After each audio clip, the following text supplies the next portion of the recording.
parler à ce qui concerne l'Église. Je vais parler pas de la manière que je connais, ou toi tu connais, mais selon le Saint-Esprit. Prenez vos Bibles dans le livre de 1 Roi, chapitre 6, verset 7. Il y a ceux qui ont l'habitude de dire, ah, je vais écouter ce message.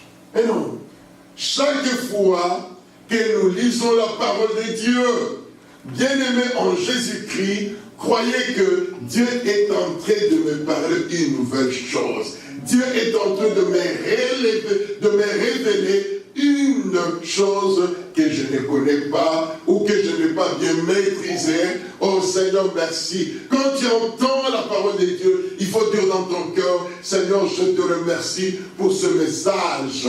Alléluia. Ne regardez pas l'homme de Dieu qui te parle, mais regardez le fond du message. Fais confiance à l'Éternel. Amen. Amen. Fais confiance à l'Éternel. Tes projets réussiront. Fais confiance à l'Éternel. Tes projets réussiront. Je fais confiance à l'Éternel pour que mon ministère aille de l'avant jusqu'au jour du Seigneur. Il me retrouvera en train de prêcher sa parole. Fais confiance à l'Éternel et tes projets réussiront. Amen. Amen. Alors, 1 Roi, chapitre 6, verset 7. Je lis la parole de Dieu. Lorsqu'on bâtit la maison, donc les temples, on s'est servi de pierres toutes taillées, et ni marteau, ni aucun outil de fer ne firent entendus dans la maison pendant qu'on la construisait. Amen. Amen. Vraiment, j'aime beaucoup enseigner sur cette révélation que le Seigneur m'a donnée, sur ce passage. Lorsqu'on construisait le temple de Jérusalem, on s'est servi de pierres toutes taillées. Amen. Amen. Est-ce que vous êtes là? Amen. Bien-aimés, j'aimerais qu'on puisse prendre encore un deuxième verset. 1 Corinthiens chapitre 3, verset 10. La Bible dit, selon la grâce de Dieu qui m'a été donnée, comme un sage architecte, je posais le fondement et un autre bâtit dessus, mais que chacun prenne garde à la manière dont il bâtit dessus, car personne ne peut poser un autre fondement que celui qui a été posé, à savoir Jésus-Christ, l'espérance de la gloire. Amen. Amen. Voilà le deux versets. Par la grâce de Dieu, l'Esprit du Seigneur va nous aider, afin que je sois l'outil capable en ce midi de vous parler de ces deux versets de la parole de Dieu. Bien-aimés, je parle de l'Église. Jésus a dit, je bâtirai mon Église. Donc, le temps de ces jours de mort ne préviendront jamais contre elle. Nous sommes dans l'Église, le Centre évangélique international. Mais je ne vous parle pas de cette Église. Moi, je vous annonce l'Église de Jésus-Christ. L'Église qui était commencée le jour de la Pentecôte, que les apôtres, gracieux par le Saint-Esprit, ils étaient 120 dans la chambre. Ils ont commencé quand ils ont prié. Parce que Jésus les avait dit, ne bougez pas de Jérusalem, attendez l'expérience, attendez jusqu'à ce que je reviendrai. Le Saint-Esprit est venu et ce jour-là, c'était la fondation, le début de l'Église. Amen. C'est le Saint-Esprit qui a commencé cette Église. Nous sommes des témoins, nous sommes tous des membres. Je ne vous parle pas du Centre évangélique international du Canada. Non, je ne vous parle pas d'une église quelconque, peut-être dans un coin du monde. Non, je n'en connais pas. Je connais tout simplement l'église que Jésus-Christ a fondée sur la terre par la vertu, l'onction du Saint-Esprit dont nous sommes tous membres. Et dans cette église, il n'y a qu'un pasteur, le pasteur de pasteurs, Jésus-Christ. Amen. Il dit, je suis le chemin, la vérité et la vie.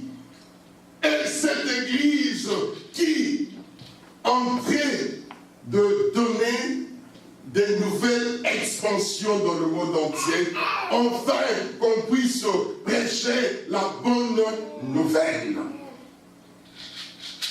Bien-aimés en Christ, c'est cette église que je vous parle. Je ne vous parle pas des églises des hommes et des femmes sur la terre. Je ne vous parle pas d'un pasteur. Je ne vous parle pas d'une femme pasteur. Moi, je vous parle de Jésus-Christ, le chemin, la vérité et la vie. Gloire à Dieu. Dieu est bon. Il nous aime et il a vraiment de projets de paix pour nous. Bien-aimés, voici l'église. Voici lors de la construction du temple. Et la Bible dit, lorsqu'on construisait la maison de Dieu, on s'est servi de pierre. Ce pierre était taillé. Ce pierre avait de forme. Donc on ne prenait pas n'importe quelle pierre pour dire que venez construire.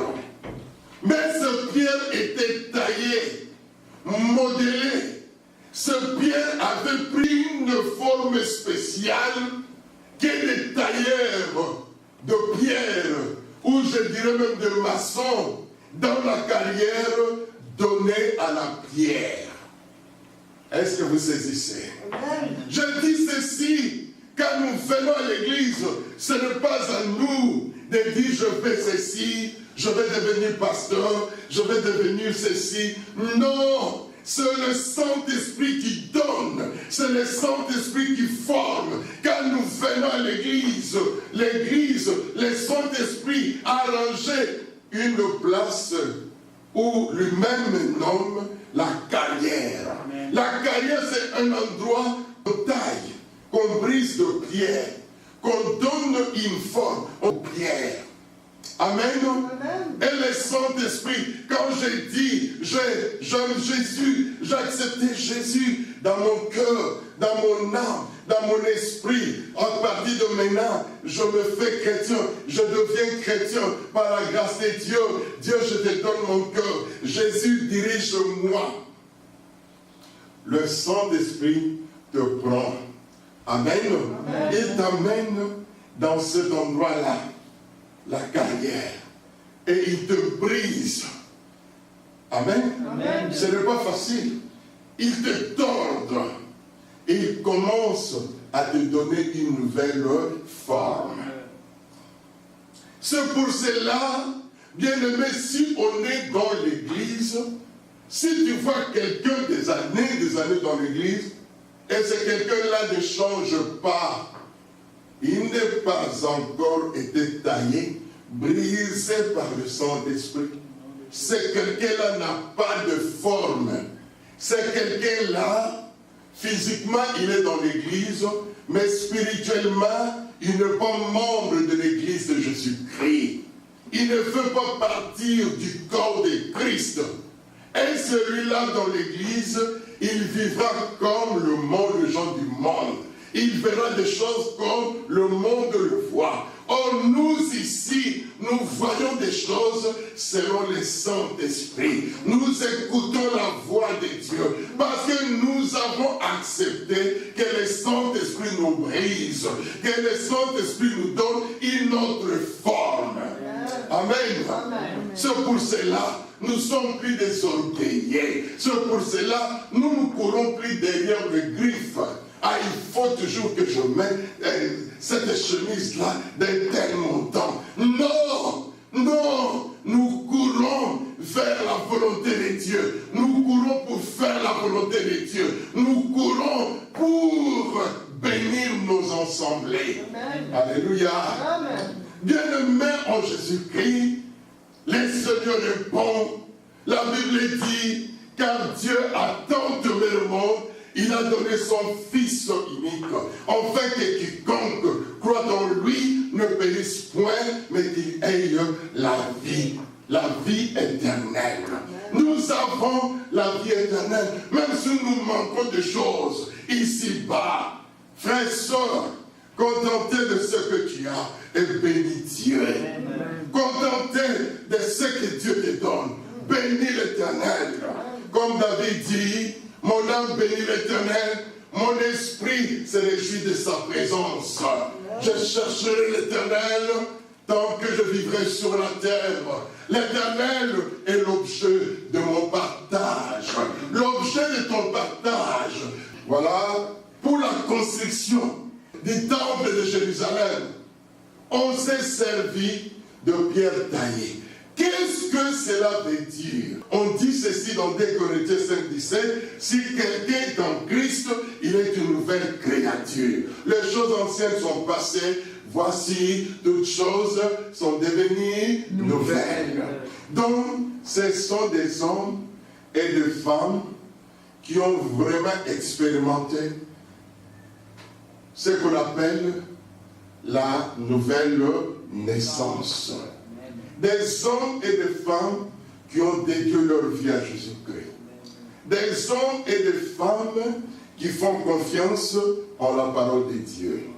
Des hommes et des femmes qui partagent tout avec Jésus, avec Dieu.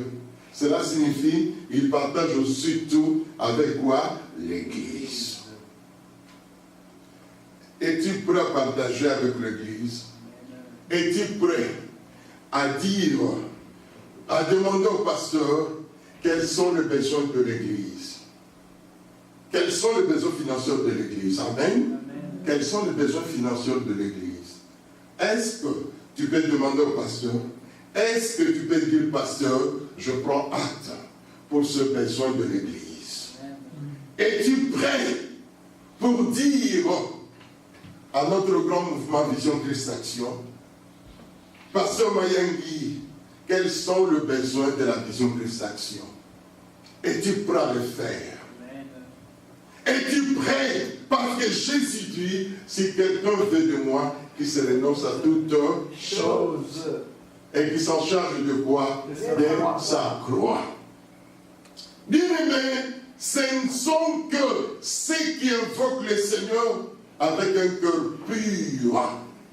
Ce sont ces gens-là qui s'en chargent de leur croix pour que la mission chrétienne aille de l'avant. Bien-aimés, je ne vous parle pas, excusez-moi, des chrétiens mal fondés, mal posés dans l'église. Ces chrétiens-là sont là tout simplement pour danser, pour parler en langue, et après c'est fini. Quand ils arrivent chez eux, avec le téléphone, ils disent n'importe quoi, ils regardent n'importe quoi à la télévision. La Bible dit, soyez sanctifiés, même notre vie, même notre corps, même nos habits, tout ce qui est en nous soit quoi? Sanctifié. Ce que je donne à mes enfants, ce que je mets, même la manière de parler, que tout soit sanctifié dans la parole de Dieu, parce que je suis le lit de Dieu. Je suis un enfant de Dieu. Mon église connaîtra la progression à partir de moi. Amen. Amen. Si tu ne bouges pas, si tu ne fais rien, si dans l'église tu es comme un monument qui ne bouge pas, dis-moi, alors que fera-t-il? Vous pensez que Dieu travaillera à votre place? Non, lui, il a déjà tout fait. Maintenant, c'est notre temps de travailler dans la maison de Dieu pour que l'église puisse aller de l'avant. Si vous ne bougez pas, l'église ne progressera jamais. Si tu ne donnes pas, si tu ne fais pas des dons, l'église n'aura pas le moyen de vivre. Bien-aimés, c'est notre tour. C'est pour cela que Jésus-Christ a dit, tout est accompli à la croix. Jésus a tout fait.